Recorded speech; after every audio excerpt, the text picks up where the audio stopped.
Logan stood by the window in the office and watched through the streams of water on the glass as a beautiful woman entered the building. Logan followed her with his eyes, knowing that in 5 minutes his colleague would be inside the office. And then the door opened and the beautiful woman entered the office, with red curls falling spectacularly over her shoulders. Today, Jennifer was especially sad, and when she looked at Logan, the sadness in her eyes made the man's chest ache. He really liked Jennifer, and Logan already could hardly contain his desire, realizing that he dreamt only of her. Jennifer had a well-to-do husband with a rugged temperament, and Logan was married to a simple and modest woman.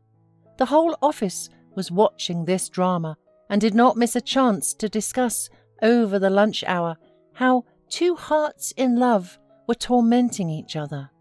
Of course, everyone thought they were lovers, but in fact, neither Logan nor Jennifer made any attempt to be together. But today, seeing Jennifer's mood, Logan decided not to miss the moment, and while the office was still empty, approached her. She looked at him and, dropping her head in her arms, began to cry. She talked about her husband, about his endless nagging and unreasonable jealousy. Logan sat down beside her, trying to calm her down. She continued to cry, occasionally glancing at her watch. It was getting close to the beginning of the working day, and when she heard someone's footsteps, Jennifer quickly got up and went to the ladies' room to tidy herself up. She came back already an entirely different person. Jennifer was glowing, smiling, had a nice talk with her boss, and went back to work. Logan had always been amazed at her ability to change, and that no one could guess her true mood. In the afternoon, a courier brought Jennifer a gorgeous bouquet of flowers, which she immediately put on the common table in the office.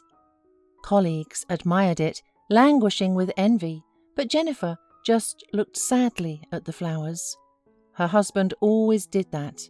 First, he made a scandal and then sent flowers. But she no longer cared and wanted only one thing: to end this eternal nightmare. She sat thinking, and at the sight of the bouquet, her face visibly grew sad.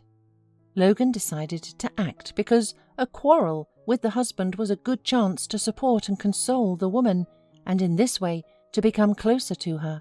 So at the end of the working day, Logan asked Jennifer to accompany him, and she willingly agreed.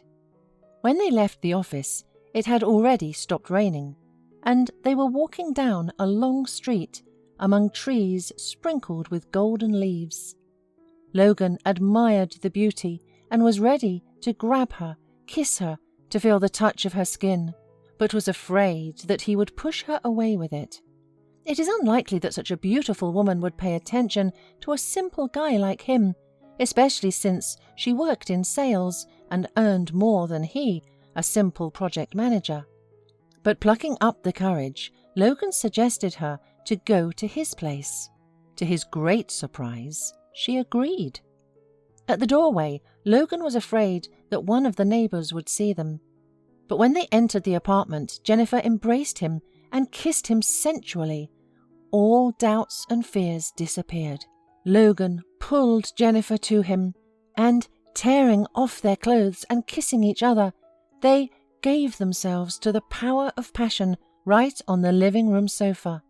The intimacy with Jennifer seemed to Logan at that moment the most vivid sensation of his life, and he immediately fell irrevocably in love, completely losing his head. When it was time to say goodbye, Logan called Jennifer a cab. She slipped out of the apartment, and Logan watched longingly as she got into a cab and the yellow car disappeared into the alley. Logan returned to the apartment and began hastily cleaning up the things that he and Jennifer had scattered on the floor in a fit of passion. Jennifer stood before his eyes all the time, and memories flashed back to him again and again. Logan was surprised to notice that he felt no shame at all for having cheated on his wife a few minutes ago. He used to think he loved Rose, But there had never been such intense passion in their relationship. He married her somehow spontaneously. He just met a kind, gentle, easygoing girl, and Logan thought that she was an excellent candidate for a wife. She would never throw a tantrum, lacking expensive gifts or attention. Rose was a talented artist, but she lacked the self-confidence to turn her hobby into a profession. She continued to work at a large company, earning much more than Logan, but all the money went to family expenses and only a small part to paper and paints. The sound of the opening door brought Logan out of his musings. The tired wife entered the apartment, sat down on the ottoman so that she could catch her breath from exhaustion, but then she smelled strange women's expensive perfume in the hallway. Logan only now realized that he had forgotten to air out the apartment, and the fear of being caught on the spot again seized him. Putting a nonchalant expression on his face, he kissed his wife, and she smelled the same perfume again. Her heart clutched painfully, but she did not show it, and followed Logan into the kitchen. He offered her dinner, but she wanted only coffee and cheesecake. Logan threw a quick glance at Rose. At her height of 165 centimeters, she weighed about 64 kilos. He knew many men would be enthralled by such a figure, but he wanted a very different one. He wanted Jennifer. He plunged back into his memories, but his wife's voice interrupted his musings. The chief said I was making progress and offered me the position of department head, but I'm not sure if I can do it. The salary will be double, but is it worth it? Of course it's worth it, Rose. You are not ambitious enough, Logan muttered, feeling himself beginning to lose his temper. Why don't you eat normal food instead of these pastries? I'll do what I think is right, she replied firmly. I have an intuitive diet, and I've already lost a little. I'm comfortable, and I'm going to keep that regimen. And about work, I want to have time to paint, and we don't need to make all the money in the world. Moreover, we have enough already. Logan was struck by her calmness. He looked at his wife and noticed that she did lose some weight, but she was very far compared to Jennifer. Not letting the vivid memories take hold of him again, Logan asked sharply when his wife would already finish the matter of her apartment. He was very annoyed that they were forced to live in a small rented apartment, while the big luxurious apartment with panoramic windows in the centre of the city, which Rose had bought before the wedding, was idle. The wife indifferently shrugged her shoulders and calmly explained that the repairs to the apartment were not yet finished, so for now everything would remain as it was. Since that day, Logan and Jennifer met in hotels. Logan did not want to get caught cheating, because then his married life with Rose would most likely end. Especially now that his wife had accepted a new position and her salary was even higher. Rose worked all day long, and she opened a card for Logan and dropped off money for his expenses. Logan was so used to it that he was perfectly happy with his family life order.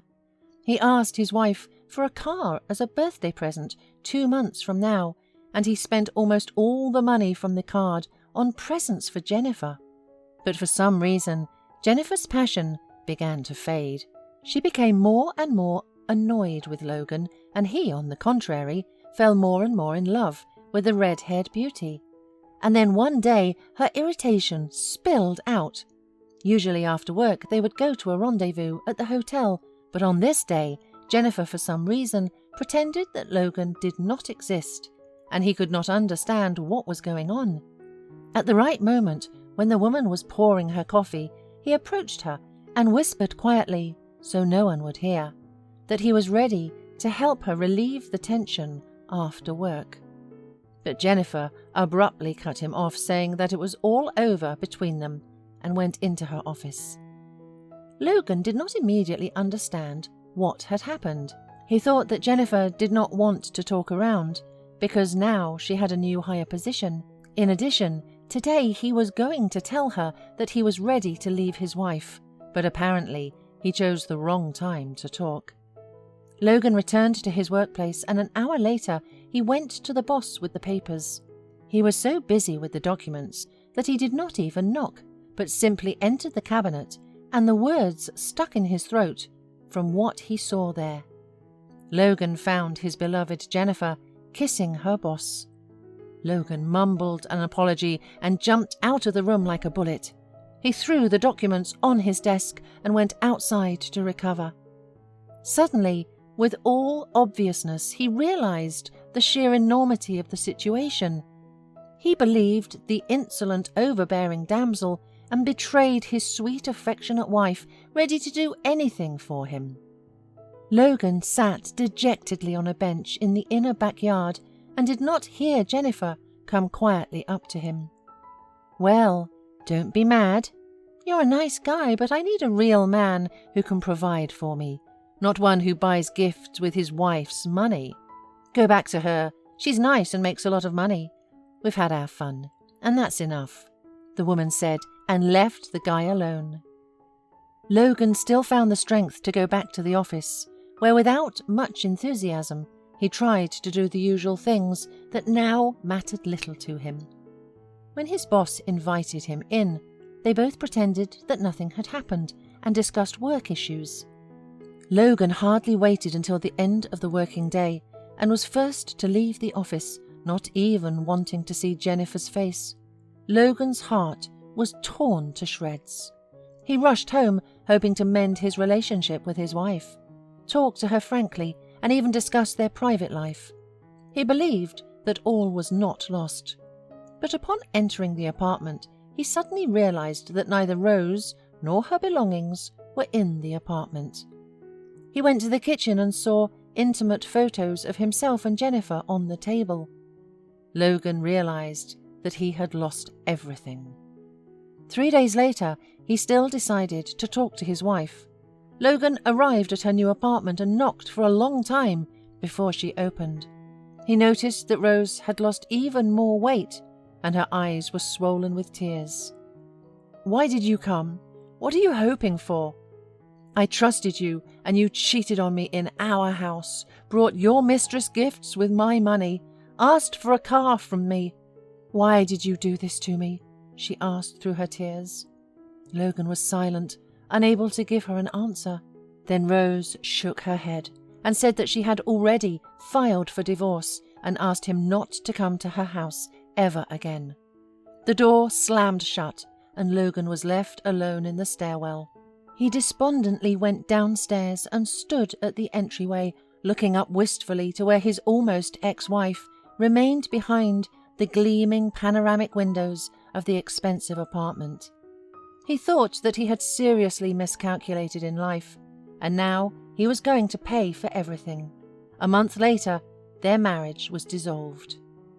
3 years had passed. Logan stood at the bus stop and waited for the bus. He still worked at the same job. An arrogant girlfriend was waiting for him at home, always throwing tantrums at him, but it seemed better to him than being alone. An expensive car pulled up to the bus stop. The window rolled down, and Logan was amazed to see Rose. He could hardly recognize her. The woman had lost a lot of weight and had grown prettier. She offered to Logan a ride, and he agreed with pleasure. Logan noticed that the car was new and suddenly asked, "Did your husband give it to you?" "No, I'm not married, and I don't even have a boyfriend," Rose said with a chuckle. "I'm perfectly capable of supporting myself, and I don't need anyone. I don't want to take any more chances. My relationship with you taught me a lot, and I don't want to get stabbed in the back again. Now I'm finally just painting in my own studio, and I'm happy." Logan secretly hoped that he could still turn the conversation around so that he could make peace with her, but he quickly realized that it was too late. She had made it clear that she would no longer allow herself to be dragged into such a relationship where she would only be used. After dropping Logan off, Rose left, and he watched the departing car for a long time, and then, with a heavy sigh, waddled to the entrance. As he entered the apartment, he heard his new girlfriend's grumbling because he hadn't ordered a pizza. Feeling terribly tired from the constant tantrums, he asked her to pack her things and get out of the apartment immediately, and he locked himself in the bathroom. Tears streamed down his cheeks. He looked at himself in the mirror, and he was ashamed and disgusted. But he could not stop crying. He mourned his whole life and cursed himself for getting involved with Jennifer, because if it were not for her, Logan would be the one driving a brand new car now, and a quiet, peaceful, loving wife, incapable of betrayal, would be waiting for him at home.